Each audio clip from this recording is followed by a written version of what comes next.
Start हुआ था जब कुशा ने रीलोकेट कर लिया था टू मुंबई एंड जोर ने गुरुग्राम में ही रहना कंटिन्यू करा था। फैंस को दूसरी हिंट कब मिली थी, जब कुशा और जोरावर ने साथ में पिक्चर्स पोस्ट करना भी बंद कर दिया था, स्टोरीज भी साथ में पोस्ट नहीं करते थे। और तो और जब कुशा का सबसे बड़ा अचीवमेंट जो ये था अभी रिसेंटली कैनिस फेस्टिवल का था, तो उसमें भी जोर ने कभी भी कॉन्ग्रेचुलेट नहीं करा, कमेंट भी नहीं करा, मतलब कुछ रिएक्ट ही नहीं करा। ये सारी चीज़ों से स्पेकुलेशन स्टार्ट हो ही गया था कि कहीं वो सेपरेट तो नहीं हो रहे। कुशा ने जो मुंबई में घर लिया उन फोटोज़ में से भी जोरावर मिसिंग थे। एक तीसरा कंफर्मेशन भी था जब उरूज अशफाक जो कॉमेडियन है उसने एक वीडियो डाला था इंस्टाग्राम कॉम्पिलेशन का, उसमें उन्होंने जो जोक करा था उसमें भी काफ़ी लोगों ने स्पेकुलेट करा है कि उसने शायद हिंट करा है टूवर्ड्स कुशा कपिला, एंड जो उरूज अशफाक ने बॉयफ्रेंड बोल के मेंशन करा है वो उसने अभिषेक के बारे में मेंशन करा है, ऐसा स्पेकुलेशन था। वैसे तो उरूज ने किसी का नाम नहीं लिया है, बट बिकॉज रिस्की भी है ना किसी का नाम लेना, it's risky to name and shame a public figure जिसके बड़े बड़े बॉलीवुड कनेक्शंस बन रहे हो। अब ये भी तो सोचो कि उरूज भी पिछले 4-5 सालों से इस फील्ड में इतना हार्डवर्क कर रही है, बट फिर भी कुशा जितना रिकॉग्निशन लेवल तो अभी तक नहीं मिला है ना, तो कुशा के साथ ऐसा डायरेक्टली तो वो नाम लेके तो नहीं बोल सकती है।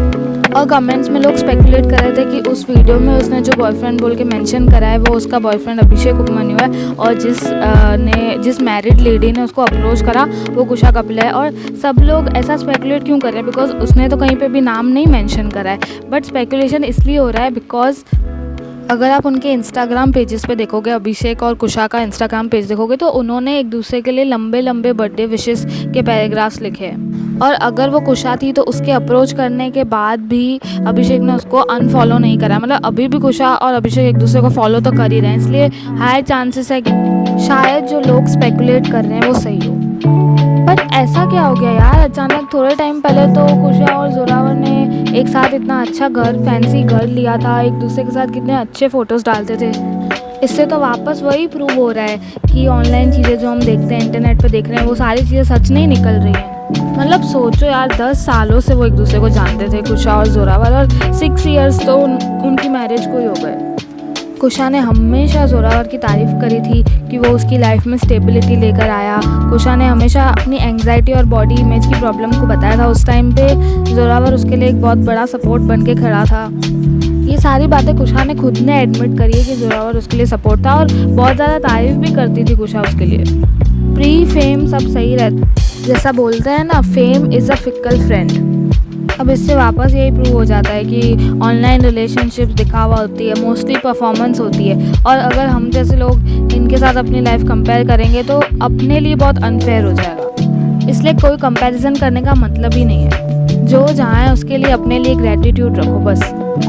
रिसेंटली वैसे कुशा और करण जौहर ने एक इंटरव्यू करा था, उसमें करण जौहर ने कुशा को एडवाइस करी थी, my first advice is breakup. देखो आज वही चीज़ मैनिफेस्ट भी हो गई। और करण जौहर ने एक मेजर स्टेटमेंट एडवाइस के फॉर्म में कुशा को बोला था कि sensual infidelity is not infidelity. मतलब अगर आप अपने स्पाउस को छोड़ के किसी और के साथ इंटीमेट हो जाओ तो मतलब ये चीज़ धोखाधड़ी नहीं है, अकॉर्डिंग टू करण जौहर। और इससे भी ज़्यादा सरप्राइजिंग बात है कि कुशा उसके साथ अग्री कर रही है। कुशा अग्रीज विद हिम और बोलती है आई बिलीव दैट। एक पुराने इंटरव्यू में आलिया भट्ट ने भी मेंशन करा था कि करण जौहर ने उसको ये चीज़ स्पेशली समझाई है कि खाली इमोशनल फिडेलिटी इंपॉर्टेंट है, मतलब बाकी सारी चीज़ें जाए साइड में, लेकिन बस स्पाउस के साथ इमोशनल फिडेलिटी होनी चाहिए। बाकी वो किसी दूसरे के साथ इंटीमेट हो जाए तो वो चीटिंग नहीं है। ये अकॉर्डिंग टू करण जौहर उसने आलिया भट्ट को ये चीज़ें एडवाइस करके रखी है। I mean this is wrong on so many levels. हो सकता है करण जौहर ऐसा इसलिए बिलीव करता है क्योंकि वो बचपन से बॉलीवुड कपल्स उसने ऐसे ही देखे हैं, वो बचपन से इसी माहौल में ग्रो अप हुए हैं। हो सकता है उन्होंने इसी टाइप के कपल्स देखते हो, और वैसे भी बॉलीवुड में ये सब चीज़ें कॉमन है कि वो आज किसी के साथ है, कल किसी और के साथ है, अफेयर्स, ये सारी चीज़ें वहाँ पे बहुत कॉमन है। बट आप एक पब्लिक प्लेटफॉर्म पे आकर इस चीज़ों को इतना मतलब कॉन्फिडेंस के साथ बोल के दूसरों को भी इन्फ्लुएंस कर रहे हो कि भाई sensual infidelity is not infidelity, तो ये तो चीज़ बहुत नेगेटिव इन्फ्लुएंस दे रही है ना। होता होगा ये सब बॉलीवुड में कॉमन, बट ऐसी भी मैरिजेस हैं, ऐसे भी लोग हैं जिनको एक दूसरे के साथ लॉयल रहना है, तो फिर वहाँ पे उन लोगों को ऐसा नेगेटिव इन्फ्लुएंस तो नहीं करना चाहिए ना। ऐसे इनफिडेलिटी मतलब चीटिंग को नॉर्मलाइज नहीं करना चाहिए। एक बार करण जौहर ने अपने ही शो में कॉफ़ी विद करण में बोला था कि वो इनफिडेलिटी से मतलब ये सब जो अफेयर्स और चीटिंग है उससे वो ऑब्सेस्ड है। ऐसा नहीं है कि नॉन बॉलीवुड लोग चीट नहीं करते, नॉर्मल कॉर्पोरेट वर्ल्ड में भी 10 में से 5-6 लोग तो एक्स्ट्रा मैरिटल करते ही हैं, बट बॉलीवुड में तो 80 to 85% लोग ये सब, उनके लिए ये सब चीज़ें नॉर्मल है। बट कितना भी नॉर्मल हो, मानो तो सही कि चीटिंग चीटिंग होती है, ऐसा थोड़ी कि sensual infidelity is not infidelity. मानना तो चाहिए कि जिस भी तरीके से करो चीटिंग चीटिंग ही होती है।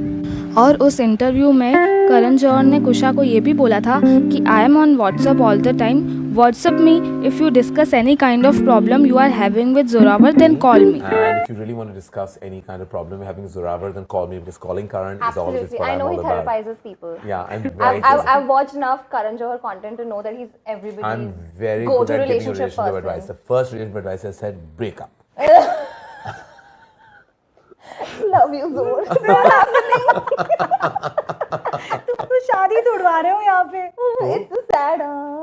Karan's like, so what do you mean? So what is it, Hadi? What is शादी?